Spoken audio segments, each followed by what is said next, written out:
성부와 성자와 성령의 이름으로 아멘. 하늘을 우러러 사랑할 하느님 아버지 뜻 안에서 스승이신 예수님과 도움이신 성령님과 사랑할 성모님과 성녀의 아버지와 성미카엘 대천사와 하늘의 모든 거룩한 천사들과 서인들의 전구를 청하며 기도드립니다.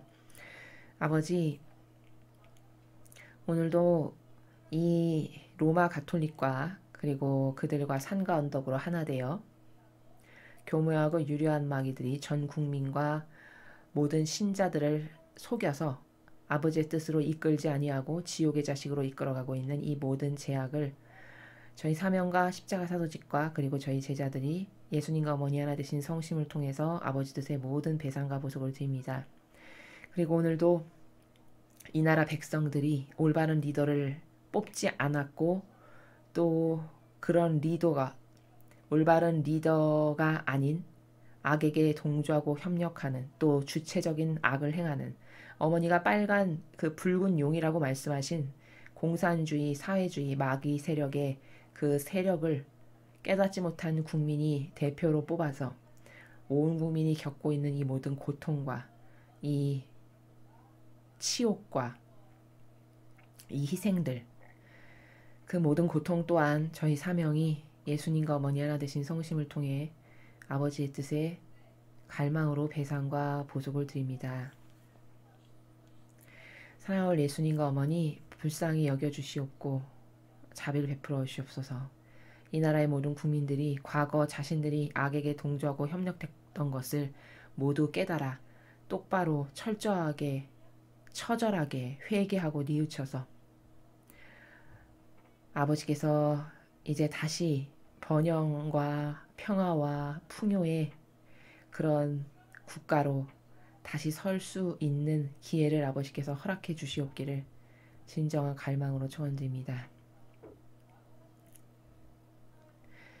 오늘도 마땅히 아버지만이 받으셔야 될 그 모든 사랑들과 권리들과 영예와 영광과 존경과 흠숭과 그 모든 것들을 이 리더와 지도자들이 드리지 않은 몫까지 다 합하여 저희 사명과 남은 소수의 신자들의 그 염원을 모아 예수님과 어머니 하나 되신 성심을 통해 아버지 뜻에 봉헌드리오니 아버지 부디 너그러이 받아주시어 이 나라를 용서하여 주시옵고 자비를 베풀어 주시옵소서. 더 많은 국민들이 고통에 내몰리지 않을 수 있도록 더 많은 무고한 희생이 나오지 않도록 예수님과 어머니 저희를 대신하여 아버지께서 용서해주고 싶으신 마음이 드실 수 있도록 부디 청원하여 주시옵기를 간절한 갈망으로 청원드립니다. 이 모든 기도 우리 주 그리스도를 통하여 비나이다. 아멘. 성부와 성자와 성령의 이름으로 아멘. 안녕하십니까. 하나님의 뜻 선교의 윤피아수냐입니다. 오늘도 아버지께서 주신 말씀을 통해서 또 다른 새로운 그 진리의 정신세계의 나라를 함께 공부해 보도록 하겠습니다. 2020년 2월 29일 제2의 예식 다음 토요일입니다. 제1독서 이사야서 58장 9절에서 14절까지의 말씀입니다. 주님께서 이렇게 말씀하신다. 네가 네 가운데에서 멍에와 삿대질과 나쁜 말을 치워버린다면 굶주린 이에게 네 양식을 내어주고 고생하는 이의 넋을 흡족하게 해준다면 네 빛이 어둠 속에서 솟아오르고 암흑이 너에게는 대낮처럼 되리라. 주님께서 늘 너를 이끌어주시고 메마른 곳에서도 네 넋을 흡족하게 하시며 네 뼈마디를 튼튼하게 하시리라. 그러면 너는 물이 풍부한 정원처럼 물이 끊이지 않는 샘터처럼 되리라. 너는 오래된 폐허를 재건하고 대대로 버려졌던 기초를 세워 일으키리라. 너는 갈라진 성벽을 고쳐 쌓는 이 사람이 살도록 거리를 복구하는 이라 일컬어지리라. 네가 삼가 안식일을 짓밟지 않고 나의 거룩한 날에 네 일을 버리지 않는다면 네가 안식일을 기쁨이라 부르고 주님의 거룩한 날을 존귀한 날이라 부른다면 네가 길을 떠나는 것과 네 일만 찾는 것을 삼가며 말하는 것을 삼가고 안식일을 존중한다면 너는 주님 안에서 기쁨을 얻고 나는 네가 세상 높은 곳 위를 달리게 하며 네 조상 야곱의 상속 재산으로 먹게 해주리라. 주님께서 친히 말씀하셨다. 주님의 말씀입니다. 하느님 감사합니다.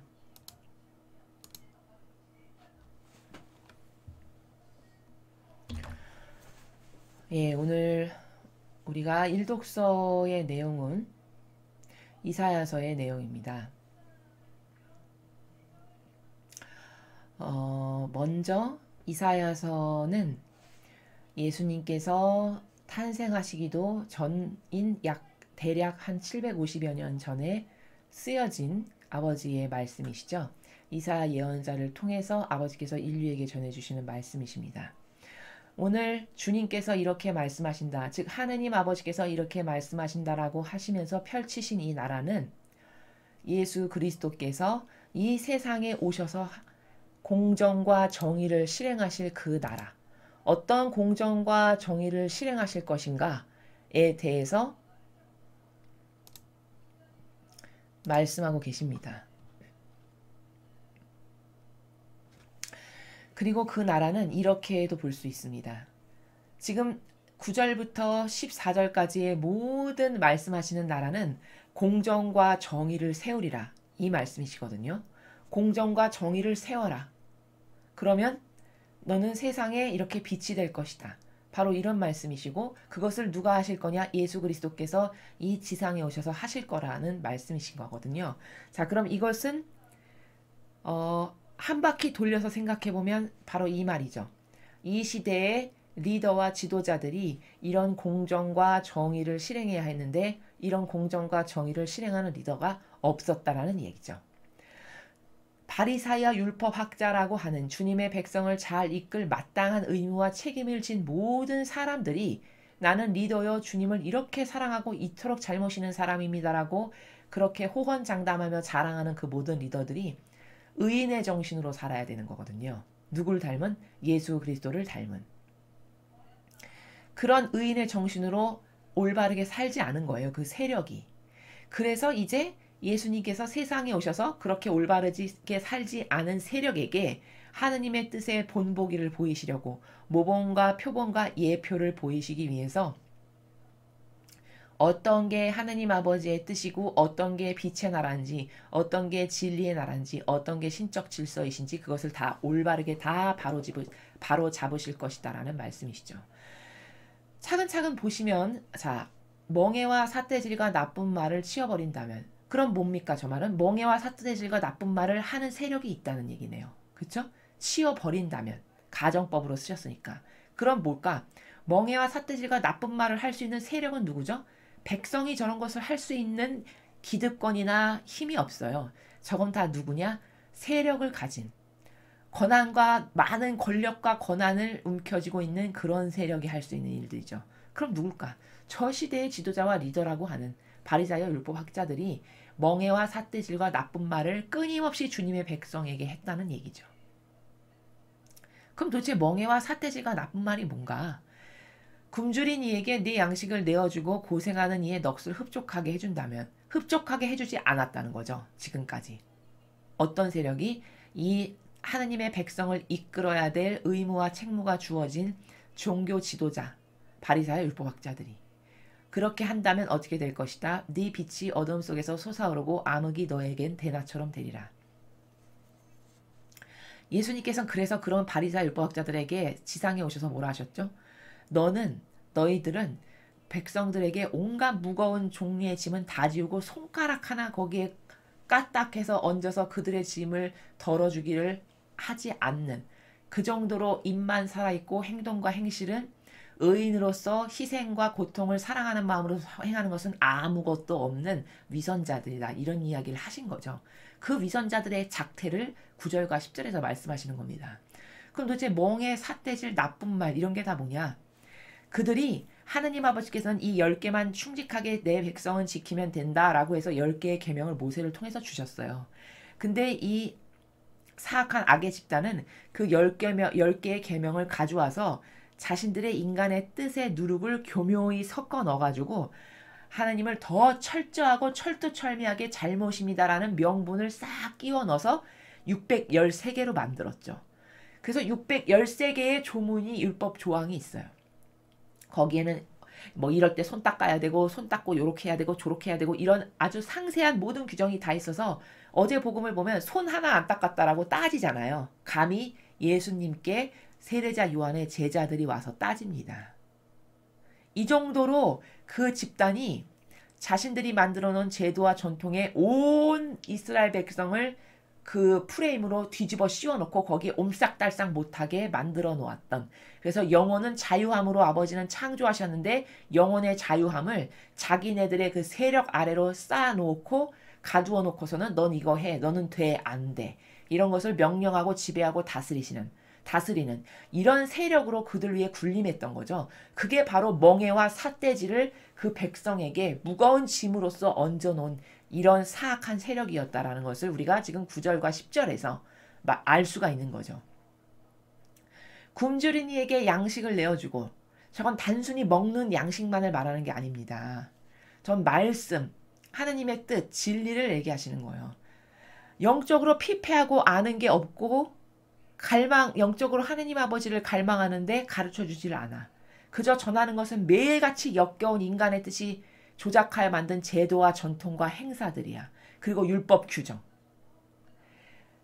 굶주린 영혼들에게 하느님의 뜻, 진리인 양식을 가르치질 않는 거예요. 그리고 고생하는 이의 넋을 흡족하게 해준다면 매일같이 부역과 엄청 무거운 그 짐은 온 이스라엘 백성에게, 그 신자들에게 다 짊어지고 자기는 그것을 받아서 누리는 사람인 게 너무나도 당연한 것처럼, 그 봉헌을 받아서 누리고 사는 게 당연한 것처럼 이렇게 살았던 거죠. 이렇게 사악한 세력이었다라는 것을 9절과 10절을 통해서 말씀하시는 거예요. 네가 만약에 그것을 제때 네 양들에게 양식을 내주고 제때 진리를 가르쳐주고 아버지 뜻을 전하고 10계명이 뭔지를 가르쳐주고 계명을 지키고 산다는 게 뭔지를 전하고 이런 것을 제때제때 하고 그들에게 그렇게 무거운 짐을 율법이라는 그 명분 하에 짊어지게 하지 않고, 이게 다 의인의 삶이고 하느님의 뜻을 행하는 직분에 걸맞는 그 행동들이거든요. 열매들이고 결과들. 그런 건 하나도 안 했다는 거죠. 근데 너가 그렇게 의인으로서 희생과 고통을 네가 당연히 너에게 맡겨주고 보내주신 양들이 저지르는 죄악의 그 배상과 보속까지 네가 마땅히 해야 되는 게 너의 직무고 의무인데, 왜? 저는 예수님을 닮겠습니다. 예수님을 닮은 자원한 봉사를 하겠습니다 하고 왔으니까 그것은 너의 몫인데 너는 그런 걸 하기는커녕 오히려 그들에게 무거운 짐을 짊어지는 이런 악독한 세력이다, 이 말씀인 거죠. 네가 만약에 그렇게 의인으로 너의 백성들을 잘 돌봤어. 그랬으면 주님께서 아버지의 뜻이 항상 너를 보살펴 주시고 이끌어 주셨을 건데, 그 말이 11절이에요. 너가 그렇게 의인으로 산다면 누굴 닮은?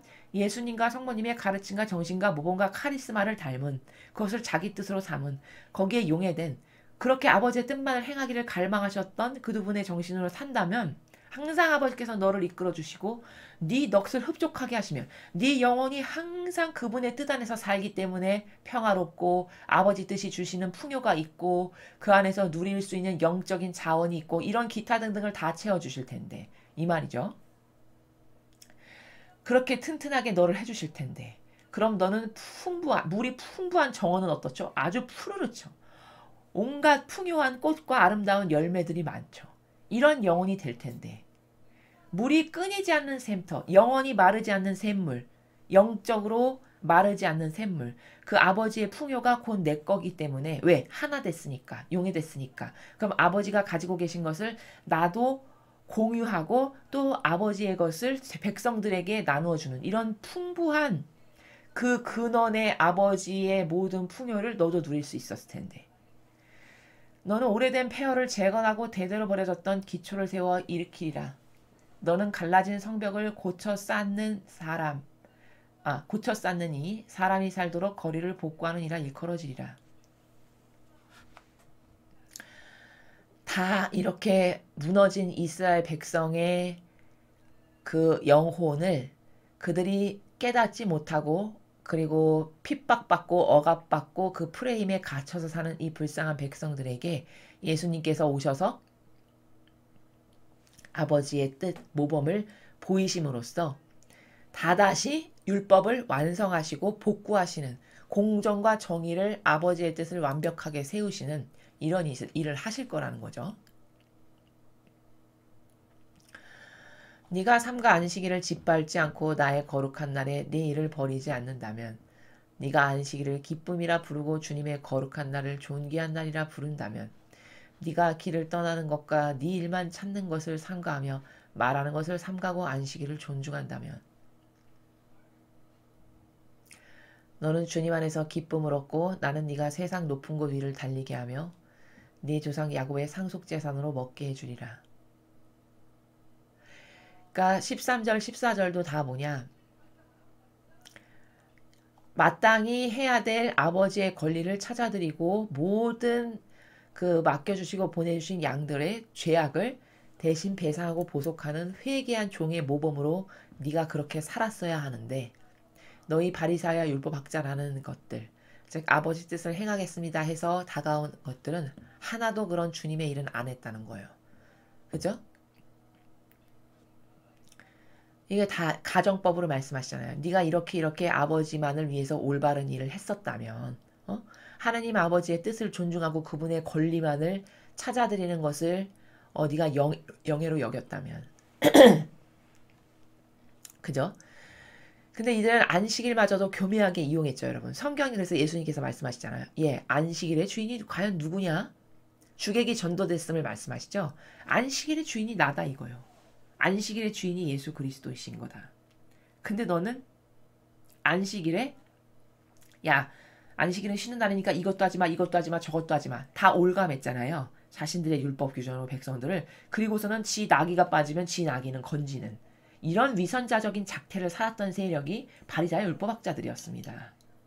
지금 이렇게 역겨운 짓을 하고 아버지의 권리를 찾아드리고 존중해드리고 질서를 세우기는커녕 아버지의 이름을 갖다가, 그러니까 명분은 하느님을 항상 끼워 넣어요. 그러니까 하느님 팔아서 먹고 살았던 사악한 세력들인 거예요.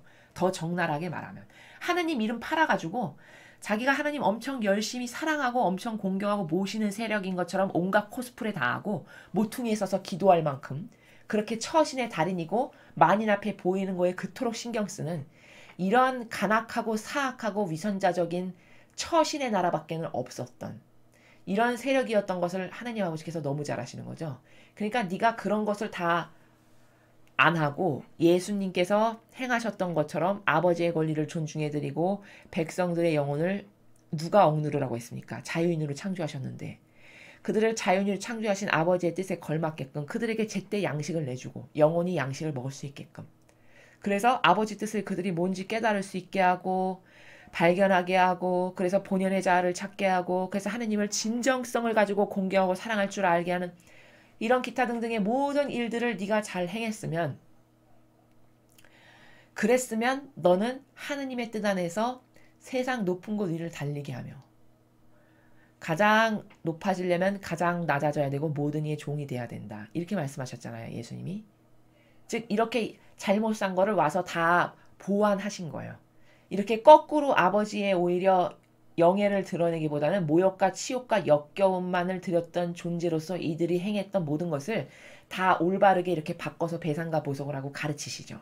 그러니까 지금 이렇게 잘못 살았던 것, 이들이 잘못 모셨던 것, 하느님을 잘못 섬겼던 것, 교묘하고 역겨한 누룩을 가져다가 하느님을 섬기는 것보다는 사실은 자기를 위한 것을 다 했는데 명분만 끌어다가 나는 하느님을 위한 세력입니다. 이렇게 해서 역겹게 했던 모든 것을 예수님이 다 새롭게, 그래서 율법을 완성하러 오셨다라고 말씀하신 바로 그 나라처럼 완전히 새롭게 다 다시 보수공사하신 거죠. 다 다시 새롭게 하고 고치시고 올바른 게 뭔지 가르치시고 신적 질서가 얘들아 이런 거 다 딱딱딱딱 경계를 세워서 다 정해주시고 이런 것으로 다 보수공사를 하신 거예요. 이런 로마 가톨릭의 이 지도자와 그 고위 성직자들이 지금 이런 바리사이와 율법 학자들이 행했던 고약한 작태를 그대로 물려받아서 지금은 이 사람들보다 그 남을 속이는 그 기가 막힌 술수와 술책이 가히 상상을 초월할 만큼 교묘하고 유려해가지고 웬만한 신자들은 분별할 수 없을 만큼의 사악한 세력으로 오히려 더 많이 변질됐다는 것을 우리가 많은 케이스의 경우에서 여러분도 다 납득하고 인정하실 수밖에 없을 만큼으로 변질된 거죠. 그렇게 만들었던 그 원조 세력의 그 사악한 하느님을 잘못 섬긴 죄, 하느님을 잘못 모신 그 죄악. 사실은 자기를 위해서였는데 하느님을 잘 모시는 세력인 것처럼 모든 일을 속여서 위선자로서 사악하고 교묘한 속의지를 숨기고 아버지의 이름을 팔아다가 하느님 팔아서 밥 먹고 사는 이런 세력이었던 것을, 그런 것을 지금 이사야서를 통해서 아버지께서 다 말씀하신 거죠. 그리고 이것을 다다시 보완하시고 새롭게 하시려고 예수님께서 이 세상에 오셨다. 그래서 진짜 공정과 정의를 다 수행하시고 완벽하게 아버지의 뜻을 가르치시고 전하시고 신적 질서를 새롭게 다 세우셨다. 라는 것을 우리가 오늘 이 이사야서를 통해서, 그리고 이 세력이 얼마나 악독하게 살았던가를 지금 아버지께서 고발하시는 거잖아요.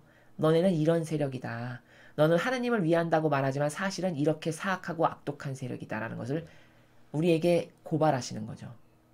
네가 이렇게 똑바로 했으면 너는 내 안에서 엄청난 영적 기쁨을 누리고 네가 그 자리를 자처했으니까 내가 너를 높였을 거며, 그죠? 그리고 야곱의 상속재산, 내가 대대손손 이 12지파에게 약속했던 그 유산과 상속을 네가 다 받게 해줬을 텐데 너는 그러나 그런 아버지 뜻을 행하는 것을 하지 않고 오히려 마귀에게 장신구만을 달아주는 악독한 세력이다. 바로 이런 말씀이시죠. 오늘의 복음을 함께 보시겠습니다. 루카복음 5장 27절에서 32절까지의 말씀입니다. 주님 영광 받으소서. 그때 예수님께서는 레위라는 세리가 세간에 앉아있는 것을 보시고 말씀하셨다. 나를 따라라. 그러자 레위는 모든 것을 버려둔 채 일어나 그분을 따랐다. 레위가 자기 집에서 예수님께 큰 잔치를 베풀었는데 세리들과 다른 사람들이 큰 무리를 지어 함께 식탁에 앉았다. 그래서 바리사이들과 그들의 율법학자들이 그분의 제자들에게 투덜거렸다. 당신들은 어째서 세리와 죄인들과 함께 먹고 마시는 것이오? 예수님께서 그들에게 대답하셨다. 건강한 이들에게는 의사가 필요하지 않으나 병든 이에게는 필요하다. 나는 의인이 아니라 죄인을 불러 회개시키러 왔다. 주님의 말씀입니다. 그리스도님 찬미합니다. 오늘 우리가 지금 루카 복음에서 발견해야 될 나라들이 참 많은데 먼저 개념의 나라에서 하나하나 말씀드리겠습니다. 저 레이라는 사람에 대해서 우리가 단 3개의 절을 통해서 어떤 사람인지를 우리 알 수 있습니다. 지금 27절, 28절을 보면은 레이가 그 세간에서 일하는 사람이었던 거죠. 세간에서 일하는 사람이었는데 다른 복음에서는 세관장이라고 이야기하죠. 근데 그 세간에 앉아있는 것을 보시고 예수님께서 말씀하셨어요. 이런 방구 다른 인투루도 없고 아무것도 없는데 나를 따라라. 그냥 이렇게 말씀하셨어요. 그럼 이 나라는 뭘까? 레위의 마음속 의지와 생각과 정신을 다 꿰뚫어 보시고 아시는 거죠. 어떤 영혼이고 어떤 마음을 지금 갖고 있고 예수님에 대해서 어떤 생각을 갖고 있는 사람인지를 그냥 단번에 아시는 나라. 그 나라가 예수님의 나라시니까요. 정신세계. 그러니까 이 레위라는 사람이 굉장히 똑똑한 사람이었습니다. 굉장히 반향이 빠르고 옳고 그름과 예와 아니오가 기고 아니고가 굉장히 칼날같이 분명하고 예리하고 그런 취사 선택이 빠르고 이렇게 영리하고 똑똑한 사람이었다는 것을 우리는 지금 27, 28, 29절을 통해서 얼마든지 발견할 수가 있어요. 자, 잘 보십시오. 저 나라를. 예수님이 그 마음의 그림자도 알고 어떤 사람인지 다 파악이 한 번만 보시면 가능하시잖아요. 딱 보고 레이가 어떤 사람인지를 아셨어요. 그리고서는 나를 따라라 딱 한마디를 하셨어요. 근데 28절에 레위의 반향이 기가 막혀요. 왜요? 아니 예수님 이것 좀 어떻게 이런 잡다한 말의 나라가 없죠. 당장 모든 것을 버려둔 채 일어나 그분을 따랐다는 게 키포인트예요. 그러니까 제자들을 부르실 때도 내가 너를 사람 낳는 어부로 만들겠다. 나를 따라라. 이렇게 하시잖아요. 근데 거기 베드로 그리고 안드레아 또 다른 그 고기잡이 또 형제 그 제자들의 반향을 보면 거기도 그때 그 복음도 그 제자들의 반향을 어떻게 이야기하고 있냐면 모든 것을 버리고 심지어 같이 일하고 있었던 그 아버지 배에서 이렇게 일하고 있었던 금을 이렇게 하고 금을 다듬고 뭐 고기 이렇게 다듬고 이런 거 하고 있었던 그 아버지마저도 다 모든 것을 버리고 그분을 따랐다. 이렇게 돼 있거든요. 이게 뭐냐? 저 레이라는 사람이 어떤 사람인지 여기 모든 속성이 다 드러나는 거. 이 단 한 문장이에요. 어떤 사람이냐? 예와 아니오가 분명하고요. 저건요 우유부단하거나 이 로마 가톨릭의 전형적 특성인 속성이 유려하고 교묘하고 우유부단해서 어떤 결정을 하는 데 있어서 분명치가 않은 이런 속성을 갖고 있는 사람은 저런 28절의 나라의 행동이 나오지 않습니다. 저런 28절에 듣자마자 바로 판단이 딱딱딱딱 서서 반향이 바로 딱 나오는 이런 사람은 판단이 빠르고요. 옳고 그름과 이걸 해야 될지 안 해야 될지에 대한 기와 아니오를 결정해야 되는 그 절체절명의 순간에 판단력이 굉장히 빠른 거예요. 그리고 판단했으면 미적거리거나 뭐 주저앉거나 주물러앉거나 이런 것 없이 바로 지금 행동에 옮겼잖아요. 그 정도로 결단력이 있는 거죠. 그쵸? 여기 모든 성격과 성향이 다 드러나요. 그리고 어느 정도로 저 사람이 스마트하냐면은 왜요 예수님 어디로 가시는데요? 저 부모님한테 좀 갔다 이런 부잡다한 나라의 세계 자체가 없죠. 없어요. 그러니까 예수님이 저 레이를 보고 나를 따라라고 말씀하셨던 건 왜 그러냐면 저 레이의 속성이 저런 걸 다 아신 거예요. 그리고 저 레이의 마음 한가운데에는 예수님을 갈망하는 나라가 있었어요. 그러니까 이 시대에 세관장이라는 것은 백성으로부터 환영을 못 받는 직업이거든요. 그렇죠? 왜냐하면 세금 걷어들이는 사람이잖아요. 자국민한테서. 그러니까 어떤 백성이 이 세금 걷어들이는 것도 로마의 속한 사람으로서 거기서 명령하는 것 그 목까지 다 떼어다가 로마에다 갖다 바치고 얼마는 자기가 갖는 이런 시스템이잖아요. 그럼 자국민이 그렇게 세금을 많이 걷어가는 이 세리에게 좋은 감정을 가질 리가 없죠. 자국민이. 그쵸? 그러니까 이 자국민으로부터 별로 환영받지 못하는 사람이었어요. 그리고 세리를 할 만큼이면 계산력과 이런 판단력이 굉장히 빠르고 스마트했겠죠. 돈 계산을 해야 되는 사람이잖아요, 일단. 그러니까 이런 어떤 기본적인 그 사람의 백그라운드적 속성을 우리가 다 알 수 있죠. 27, 28절 단 두 가지만 가지고도. 이 정도로 똑똑하고 세상적으로도 스마트했지만 이 사람이 영적으로도요. 얼마나 판단력과 결단력이 빠르냐면 그냥 한마디를 딱 듣고 영혼이 굉장히 올바르게 반향해요. 반향할 줄 아는 거예요. 옳은 것에. 예수님께서 직시하시고 보시는 그 영적 나라에 이 영혼이 정신이 이렇게 올바르고 분별력이 있고 판단력이 빠르다 보니까 저분은 그리스도셔, 메시아셔, 따라가야 되겠다. 내가 저걸 잡아야 되겠다. 이렇게 하는 판단력이 빠른 거죠. 그러니까 일순간에 모든 것을 다 버리고 그것을 딱 잡는 거예요. 딱 옳은 것을 딱 잡을 줄 아는 결단력이 있는 거죠.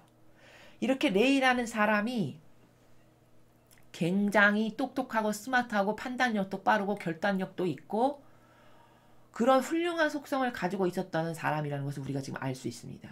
그리고 그는 예수님을 마음속으로는 갈망했어요. 한번 좀 배웠으면 좋겠다. 그렇게 얼마나 무성한 소문을 들었겠습니까? 그쵸? 사람들이 맨날 기적이 벌어지고 뭐 누굴 고쳐주시고 이런 말을 맨날 들었을 거 아니에요. 근데 이 백성들한테는 별로 환영 못 받는 배척받는 자기 같은 민족들한테는 별로 좋아하지 않는 사람이었잖아요. 그러니까 약간 소외되는 마음도 있어요. 이런 가운데 예수님에 대한 소문은 듣고 그분을 갈망하는 마음은 있는 거예요. 마음의 의지가. 그런데 어느 날 딱 보고 자기한테 나를 따라가니까 얼마나 좋습니까? 이 영혼이 내가 갈망하고 만나 뵙고 싶었던 분 그분이 나를 따라오라고 하네. 메시아라고 그리스도라고 하시던데 저분을 가야겠다. 딱 잡을 줄 아는 거죠. 굉장히 훌륭한 사람이에요. 이 레이라는 사람이. 근데 29절에 보세요. 여기가 하이라이트예요. 진짜. 키포인트입니다. 레이라는 사람이 얼마나 훌륭한지. 근데 29절에 딱 보니까 자기 집에서 너무 신나. 나를 따라라 하니까. 그리고는 자기 집에 모셔서 잔치를 베풀었어요. 예수님이 나를 따라라 이 한마디 하신 거에 그 나라에서 온갖 위로와 모든 것을 다 받은 거예요. 이 영혼이. 그 나를 따라라라고 예수님이 한마디 하신 그 나라에서 모든 기쁨과 행복과 위안과 모든 희망이 다 거기에서 충족된 거죠. 그래서 너무 기쁜 나머지 이 영혼이 예수님을 자기 집에서 잔치를 베풀어서 한 거죠. 그리고서는 세리와 뭐 온갖 사람들이 그냥 다 초대해가지고 자기 집 잔치에 다 온 거예요. 그래서 식탁에 다 둘러 앉은 거죠. 지금 상황이 그런 겁니다, 여러분. 그래가지고 다 초대해가지고 온갖 사람이 다 왔어요. 그러니까 거기 초대받은 사람 중에는 바리새야 율법학자들도 있었던 거죠. 근데 이 바리새야 율법학자들은 참 어딜 가나 참 진짜 저 악의 세력은 진짜 이 인간적 저급한 단어의 나라에서 말씀을 드리면 정말 밥맛 떨어지는 세력들이에요. 왜냐? 또 시비를 걸어요. 예수님께. 거기 와서. 뭐라고 시비를 거냐? 당신들은 어째서 세리와 죄인들과 함께 먹고 마시는 것이요? 예수님의 일행들에게 시비를 거는 거예요. 그죠? 그분의 제자들에게. 예수님과 제자들이 초대받아서 이제 세리집에 왔잖아요. 거기서 신나게 이제 좋아서 먹고 마시면서 잔치를 하는데 율법학자 바리사이들이 그 와중에 또 시비를 거는 거죠. 어째서 저렇게 우리 율법에는 세리와 죄인은 사람으로도 안 치는데 가까이 안 하는데 어떻게 당신은 뭐 스승이라고도 불리고 뭐 예언자라고도 불리고 그런 다음에 어떻게 저렇게 우리 율법에서는 사람으로도 안 치는 세리와 죄인들과 함께 먹고 마시는 거요? 이렇게 따져 묻습니다. 그러니까 예수님이 얼마나 지혜로우시면서도 악을 잘 다루시는지를 우리가 31절에서 키포인트로 배울 수가 있어요. 예수님의 정신세계가 이래서 멋있는 거예요. 이래서 너무 매력적인 거예요. 뭐라고 답변하나 보십시오, 여러분. 건강한 이들에게는 의사가 필요하지 않으나 병든 이들에게는 필요하단다. 나는 사실 의인이 아니라 죄인을 불러 해결시키러 왔다. 이렇게 말씀하셨어요. 자, 첫 번째 우리가 이 복음에서 배워야 될 첫 번째 관점은 세리가 어떤 사람이었는가예요. 어떤 사람이었고 그의 훌륭한 속성이 뭐였고 어떻게 반영했는가가 세리를 보는 중요한 관점으로 오늘 하나 배워야 될 겁니다. 두 번째는 예수님이 악의 세력에 대항해서 그 악을 어떻게 응수하시는가. 그 나라를 배워야 돼요. 그 나라. 지금 31절과 32절을 이해하는 것이 오늘 복음의 핵심이고 키포인트입니다. 굉장히 부드럽고 유리하게 말씀하셨어요. 화 하나 안 내시면서.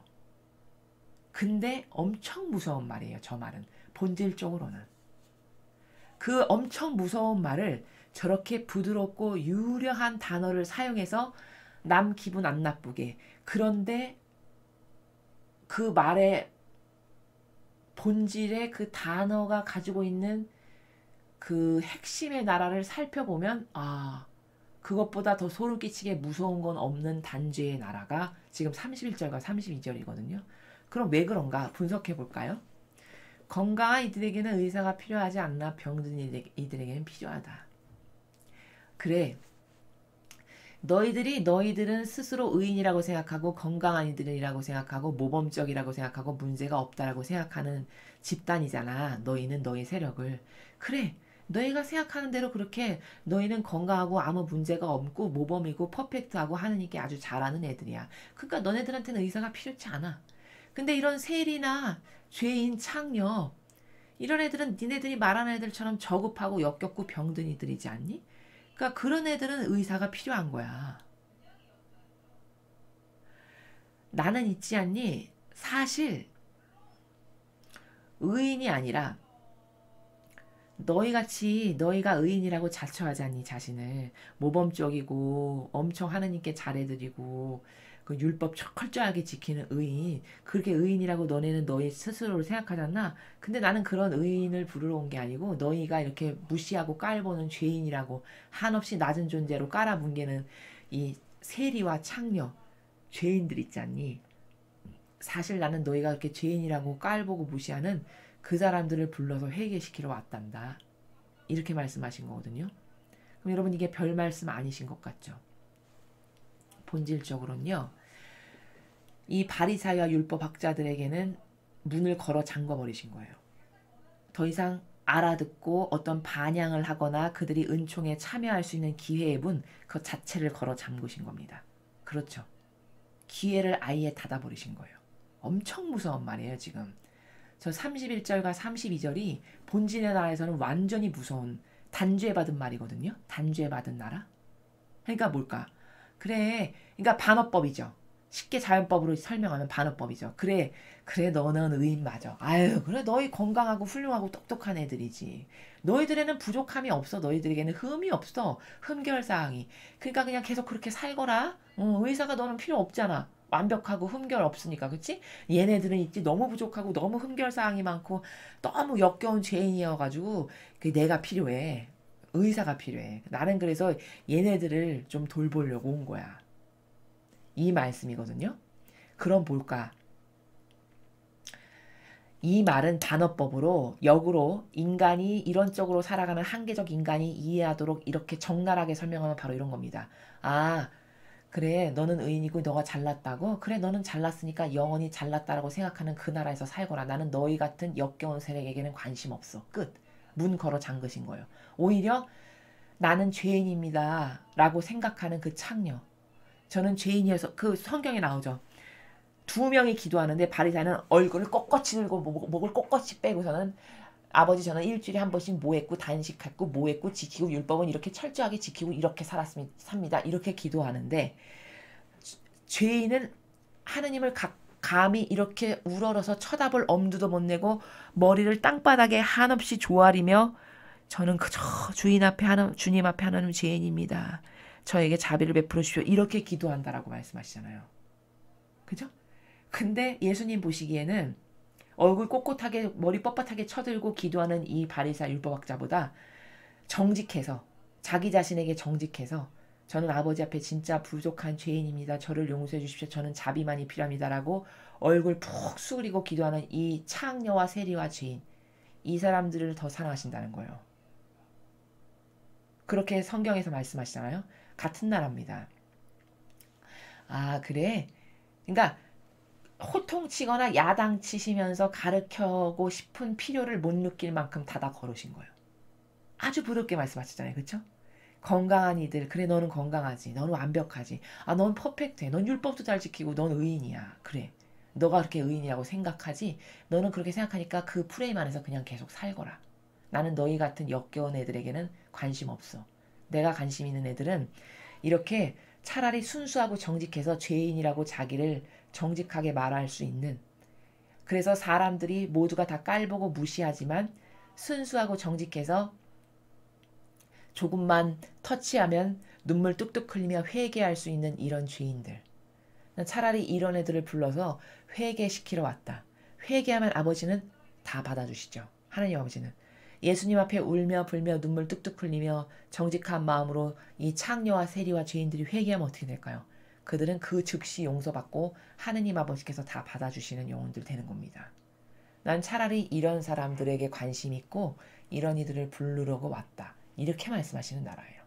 이 말씀을 단 두 문장에 저렇게 부드럽고 무르르듯이, 강물 무르르듯이 평화로운 나라에서 이 마귀가 알아듣지도 못할, 수준이 하도 낮아서 알아듣지도 못할 이런 나라에서 그냥 철벽을 하나 딱 쌓으시면서 딱 끊어버리시고 정확하게 목적성에 의한 발언만 하시는, 이 나라에서 마귀를 대적하시는 이 정신, 우리가 오늘 배워야 될 정신은 바로 이런 정신세계, 이 수준 높은 악과 싸우시는 예수님의 이 정신세계를 우리가 배워야 되는 거거든요. 이렇게 해서 악을 아예 기회조차 닫아버리고 차단하고 절단해버리시는 나라예요. 엄청 무서운 거죠, 사실. 본질의 나라에서 봤을 때는 이건 끝난 세력이에요. 끝난 거예요. 다시는 뭐 어떤 진리를 들어서 새로워질 가능성을 허용하시거나 회개를 해서 아버지 앞에 용서받게 해주시거나 이러고 싶으신 마음이 없으신 거죠. 그들의 역겨움이. 그죠? 30절에 역겹게 와서 따졌잖아요. 그렇게 닫아 걸어버리시는 거예요.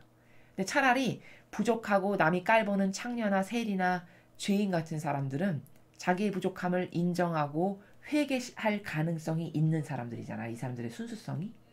그리고 겉과 속이 다른 위선자적인 작태를 갖고 있지 않아요. 그러니까 이 사람들에게 은총을 주시려고 은총받기에 차라리 합당하다는 거예요. 왜? 정직하니까. 그래서 이들에게만 기회를 주고 여기는 기회를 안 주시는 이 마귀하고 싸우시는 나라인데 이렇게 부작용 하나 없이 마귀에게는 그냥 딱 끊어버리시고 이 구하고 싶은 영혼들에게만은 은총을 주시는, 그리고는 마귀에게 어떤 큰 트러블을 내시지도 않으면서 조용하고 고요한 나라에서 이렇게 모든 것을 다 정리하시는 이런 예수님의 정신세계 차원의 나라. 아, 정말 탁월합니다. 정말 정말 탁월하고 매력적이고 어쩜 저렇게 저런 것에 그 뭐랄까 능수능란하다고 해야 되나? 어떻게 저렇게 그 시시각각의 때마다 그 예지와 지혜와 슬기의 나라가 마귀를 대처하시는 것을 보면 참 정말 너무나도 매력적이고 완벽하다. 이것에 감탄에 맞지 않을 수밖에 없는 이런 나라에서 지금 살아가시는 분이 예수님이시거든요. 우리는 이래서 예수님의 정신의 매력을 느끼고 배우는 거거든요. 그리고 지금 제가 이 복음에서 중요한 거 두 가지 관점 말씀드렸죠. 하나, 세리가 어째서 왜 훌륭한가? 왜 예수님께서 나를 따라라고 그를 선택하셨는가? 수많은 사람 중에서, 그죠? 수많은 이스라엘 백성이 있는데 탁월하다라고 그토록 잘난 척하는 바리새인 율법학자들도 있었고 많은 사람들이 있었는데 사람들이 다 죄인이라고 치부하고 같이 어울리기조차도 싫어하는 그 세리라고 하는 죄인, 오히려 그를 선택하셔서 나를 따라라고 하는 은총을 주시더라는 거죠. 그럼 왜 그 세리를 선택하셨느냐는 것을 알아야 되는 게 핵심이에요. 왜 그럴까? 그 세리의 반향을 보니까 아, 세리가 진짜 탁월해요. 탁월하게 심플 단순하고 예와 아니오에 있어서 아주 그냥 간결하고 명확하게 붙잡아야 될 거 확확확 붙잡을 줄 알고, 그죠? 중요한 게 뭔지 잘 알고 그 과감해, 심지어 결단력이 있어. 모든 것을 다 버리고 예수님을 따라가잖아요. 그리고 통도 커. 심지어 예수님을 모시고 자기 집에서 자기가 다 대면서 잔치를 거대하게 베풀죠. 성대하게. 그죠? 이런 세리의 훌륭한 속성을 보시고 예수님께서 그 영혼에게 은총을 주고 싶으니까 수많은 사람들이 있는데도 하필이면 그 세리를 선택해서 나를 따라라. 그 마음의 모든 의지와 속성과 그것을 다 꿰뚫으시니까 딱 말씀하시니까 아니나 달러. 올바른 반향으로 딱딱딱딱 반향해가지고 딱 반향하는 이 나라를 보십시오. 이래서 사람이 훌륭하다라고 하는 그 보는 관점과 예수님께서 어떤 사람을 훌륭하다라고 보는 관점은 굉장히 달라요. 정말 다릅니다, 여러분. 지금 이 시대의 사람들은 저 레위라고 하는 세리랑 별로 친하고 싶지도 않고 이스라엘 백성 입장에서 왜? 세금 뜯어가는 사람이니까. 그것도 자국민에게. 그러니까 별로 가까이 하고 싶지 않은 존재예요. 그렇게 사람 보기에는 그래서 오죽하면 죄인이라고 지금 점 찍어서 얘기하잖아요. 아니 찍어서, 그쵸? 세리, 죄인, 창녀, 이게 다 죄인이라고 쳐서 사람 취급도 안 했던, 오히려 이런 부류 중에 한 명인 레위를 예수님은 오히려 그에게 너에게 은총이 합당하다 해서 나를 따라라 이렇게 말씀하시더라는 거죠. 그럼 왜 그럴까? 남하고 어떤 점이 다르길래 그런 탁월성이 있길래 예수님이 선택하셨을까? 이걸 알아야겠죠. 근데 알아보니까 아, 정말 속성이 탁월해요. 그쵸? 어떤 야리꾸리하고 유려하고 교묘하고 겉과 속이 다른 이런 나라 자체가 없네. 이러니까 선택하신 거예요. 근데 사람은 오히려 거꾸로 보죠.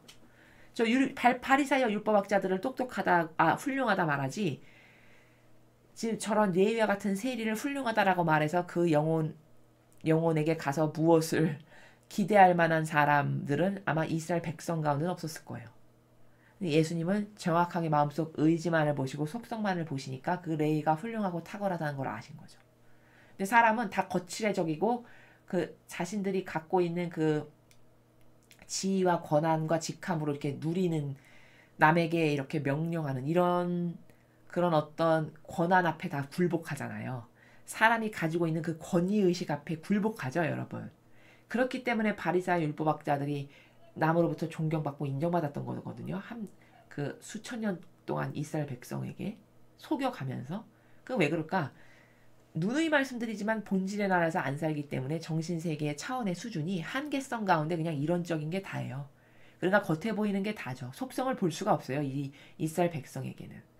오로지 예수님에게만 속성을 보시는 그 본질의 나라가 있으시기 때문에 훌륭한 영혼이 누구인지 예수님이 보시는 관점과 인간이 보는 관점은 완전 다르다라는 거.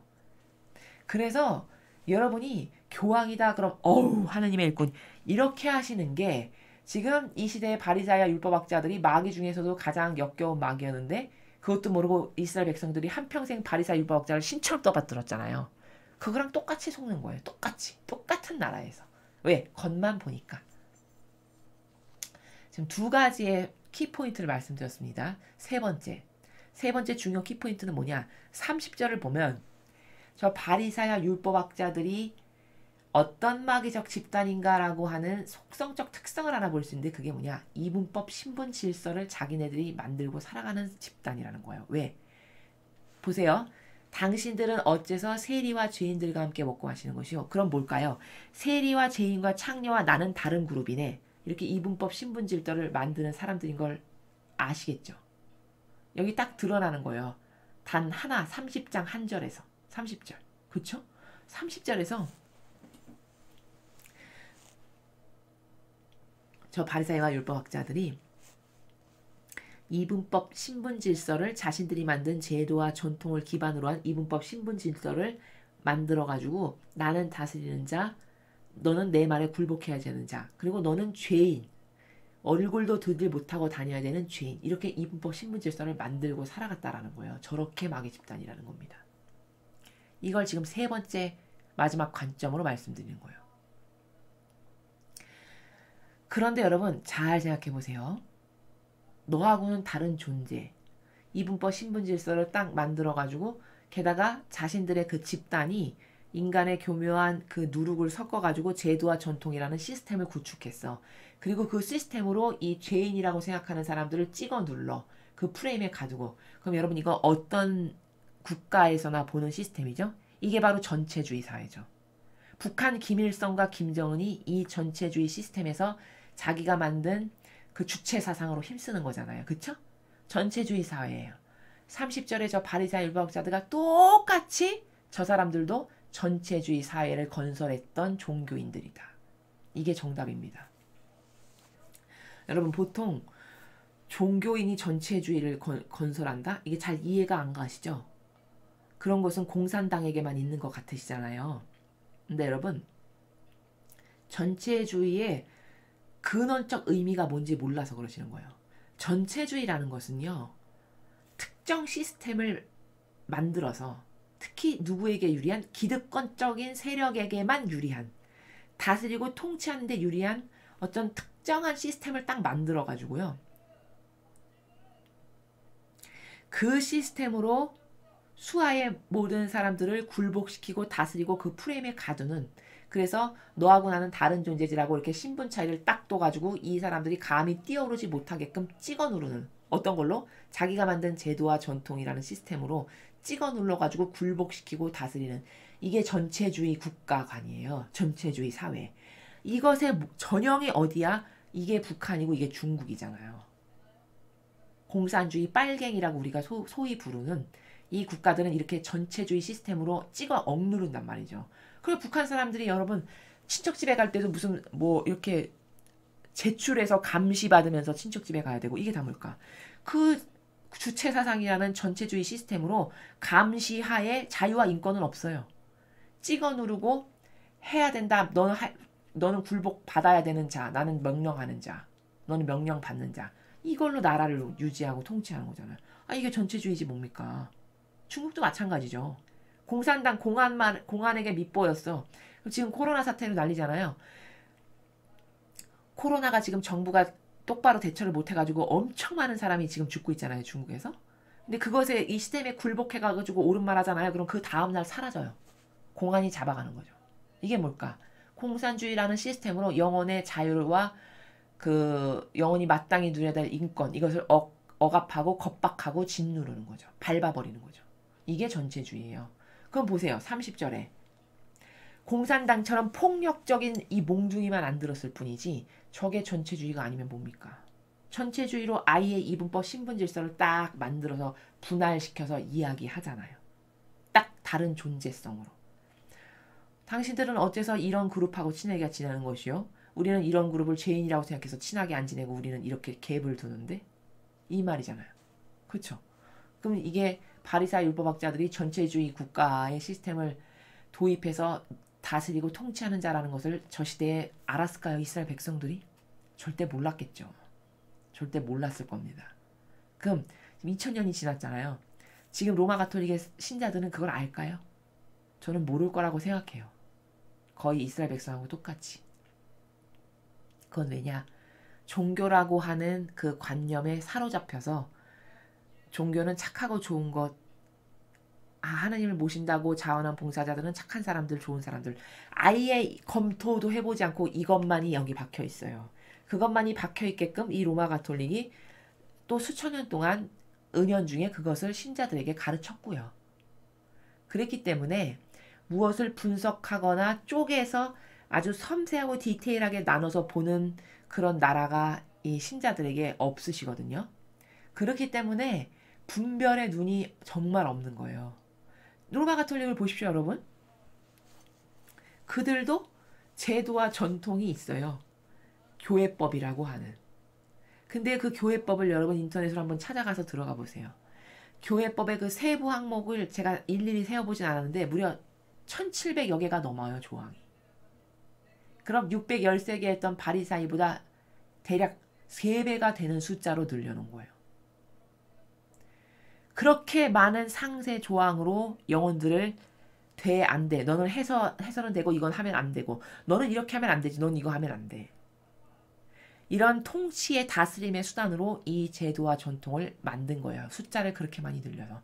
많으면 많을수록 어떻게 될까요? 더 많이 겁박하기 좋고 더 많이 억압하기 좋고 더 다스리기가 수월하죠. 이래서 법조항이 많은 겁니다. 이렇게 해가지고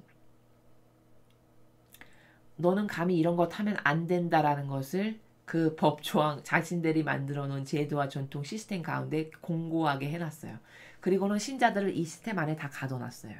그래서 다 명령을 받는 자로 신자들을 대해요. 이 로마 가톨릭의 사제와 주교와 추기경들은 은연중에 아무리 뭐 부드럽고 유려한 표현을 쓰거나 말거나 그건 거치대적인 것이고 사실적 그들의 속 의지는 뭐냐? 너희는 내 말을 들어야 되는 자예요. 그럼 이게 뭘까? 이 속성 자체가 이분법 신분질서를 만들고 한다는 것 자체가 전체주의 시스템이라는 거예요. 거기 총칼만 없을 뿐이지. 이해가 되십니까? 그래서 사악한 마귀라고 그토록 이야기하는 겁니다. 왜? 영혼의 자유를 누가 겁박하라고 그랬습니까? 예수님께서 혹은 아버지께서 영혼의 자유를 겁박하는 어떤 전체주의적 시스템을 수천 개 수백 개를 만드시던가요? 아니죠. 딱 10개만 주셨어요. 그것도 왜 주셨을까? 영혼을 겁박하려고? 아니죠. 도로를 지나가는데 빨간불, 파란불, 노란불이 없어. 그럼 차가 지나다닐 수 있는 질서 체계가 유지될까요? 절대 유지될 수 없죠. 그런 최소한의 기본적 인간이라는 존재가 살아가기에 필요한 가장 기본적인 최소한의 질서 체계의 그 경계감만을 주신 거예요. 10개로. 근데 이것을 수천 개로 늘려가지고 그 하느님만이 다스리셔야 되는 그 권리를 탈취해서 도덕과 강도로 이제 내가 다스리는 자가 된 거죠. 교황이라는 막강한 직함과 권한으로, 주교와 추기경이라는 막강한 직함과 권한으로. 그리고 모든 신자들은 거기 굴복하는 것을 순종이라는 이름으로 둔갑해서 마치 교황과 주교와 추기경에게 순종하면 하느님께 순종하는 거다, 이꼬르다라고 가르쳐요. 은연중에. 근데 여러분 이거 진리 아닙니다. 순종이라는 거는요, 여러분, 하느님의 뜻 아닌 것에는 순종하면 누구에게 순종한 걸까요? 하느님께? 마귀에게 순종한 거죠. 그건 순종이 아니에요. 여러분이 활용당하시는 겁니다.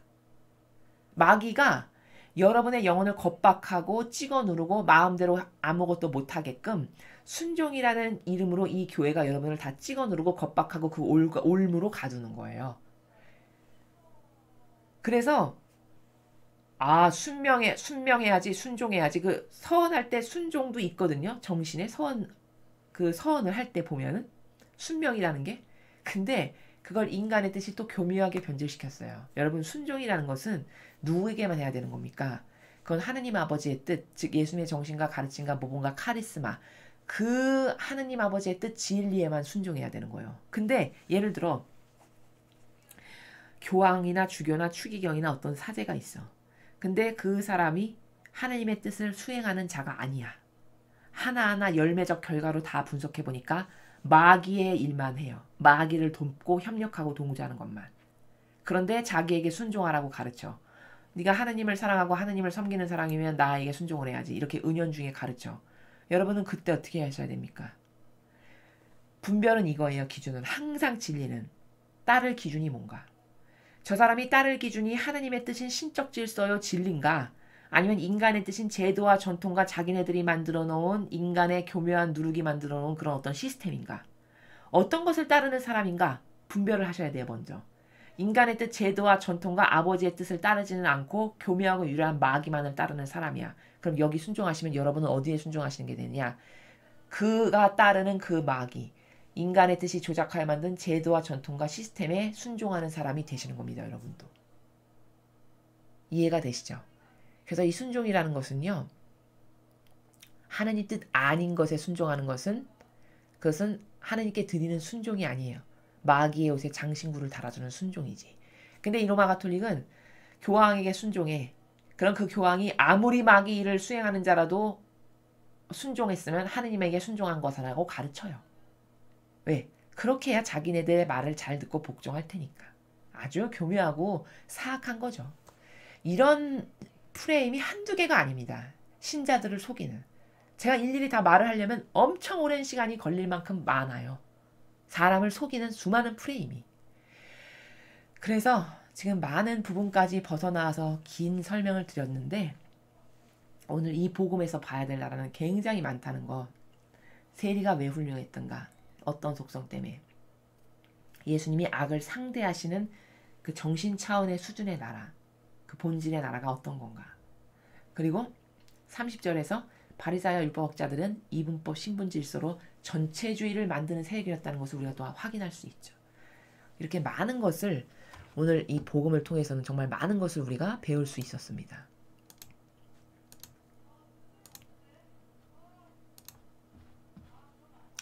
예, 오늘 우리는 복음을 통해서 이 지도자라고 하는 그룹들이 아버지 뜻을 이루는 세력이 아니라 오히려 마귀에게 장신구만 달아주는 공정과 정의를 하나도 수행하지 않는 집단이었다라는 것을 아버지께서 이사야 예언자를 통해서 말씀하시는 것을 통해 우리가 배울 수 있었죠. 그리고 이런 그들이 행하지 않은 공정과 정의를 예수님께서 이 세상에 오셔서 공정과 정의를 실천하시고 아버지의 신적 질서의 경계값을 다 세우시는 이런 일을 하셨다는 것. 복음을 통해서 많은 걸 배웠죠. 첫째, 그 세리라고 하는 레위가 어떻게 왜 훌륭했기 때문에 예수님께서는 바리새인 율법학자도 그토록 많은데 그들이 모두 깔보고 무시하는 세리라고 하는 자국민도 싫어하는 그 세리라고 하는 사람을 나를 따라라 해서 은총을 주시려고 그런 말씀을 왜 하셨는지 그 속성을 배워야 된다는 거. 둘째, 예수님께서 그 바리새인 율법학자들에게는 아예 닫아 걸어버리시고 은총을 주실 기회조차도 허락하지 않으시죠. 오히려 세리 그리고 창녀 죄인이라고 일컫는 이런 사람들을 돌보셔서 그들이 회개해서 아버지 나라에 갈 수 있게끔 오히려 그들에게 은총을 주기를 원하셨어요. 근데 그 악을 상대하셨던 그 본질의 나라에 예수님의 그 지혜와 예지와 슬기의 나라, 그것을 배워야 할 것이고, 셋째, 30절에 보면은 바리새인 율법학자들이 당신들은 어째서 저런 죄인과 세리와 역겨운 창녀들하고 같이 지내냐, 요렇게 얘기를 했어요. 자, 그들의 그 말한 나라를 통해서 이 바리새인 율법학자라고 하는 교회 종교 지도자들이 어떤 세력이었는가를 우리는 정확하게 발견할 수 있는데 뭐냐, 이분법 신분질서에 다스리는 자, 군림하는 자, 즉 전체주의 세력의 시스템을 구축해서 그걸로 영혼을 겁박하고 억압하고 짓누르고 다스리는 자로서의 권한을 행사했던 사람들이었다는 것. 그런데 2000년이 지난 지금을 보니까 그 시스템이 오히려 뭉그러져서 신적 질서로 간 게 아니라 더 견고하고 공고하고 사악해져가지고 지금은 무려 613개였던 조항을 1700여 개가 넘는 걸로 늘려놔가지고 그것으로 영혼을 찍어 누르고 엇박하고 겁박한다는 거. 이렇게 무섭고 놀라운 사실. 김정은과 시진핑만 전체주의 세력의 악이 아니라 이 로마 가톨릭의 이 교황을 비롯한 이 가톨릭의 시스템 있죠. 제도와 전통이라고 그들이 구축해 놓은 시스템. 이게 정말 사악한 전체주의의 악의 시스템이다라는 것. 그들이 그런 전체주의를 하기 위해서 사실은 로마 교황이 6월 달에 종교연합을 한다는 사실. 왜? 모든 것을 아우르는 통치자로서 자기가 전체주의의 왕이 되고 싶어서 그 모든 것을 지금 통합하는 과정을 한다는 사실입니다. 이게 여러분 진실이에요, 진실. 그래서 오늘은 이렇게 여러분이 지금 많은 내용을 배우셨잖아요. 많은 뭐 관점적 나라, 원리적 나라에서 많은 것들을 배우셨는데 오늘도 이 배우신 것들을 가지고 분별의 역량을 더 키우셔서 그리고 그 본질의 나라에서 무엇을 바라본다라고 하는 이 역량을 더 많이 키우셔가지고 이제 더 이상은 우리 영혼 자체가 절대로 속지 않는, 절대로 악에게 속지 않을 수 있는 그런 튼튼한 정신의 무장이 필요해요. 이 마지막 시대는 진짜. 그래서 절대로 앞으로 악에게 속지 않는 영혼의 무장을, 영혼의 정신세계의 무장을 여러분 각각 모두가 다 하실 수 있었으면 좋겠다라는 거. 그 은총이 여러분에게 있기를 저 또한 갈망하면서 오늘도 2020년 2월 29일 제 예식 다음 토요일 복음 해설을 마치겠습니다. 감사합니다.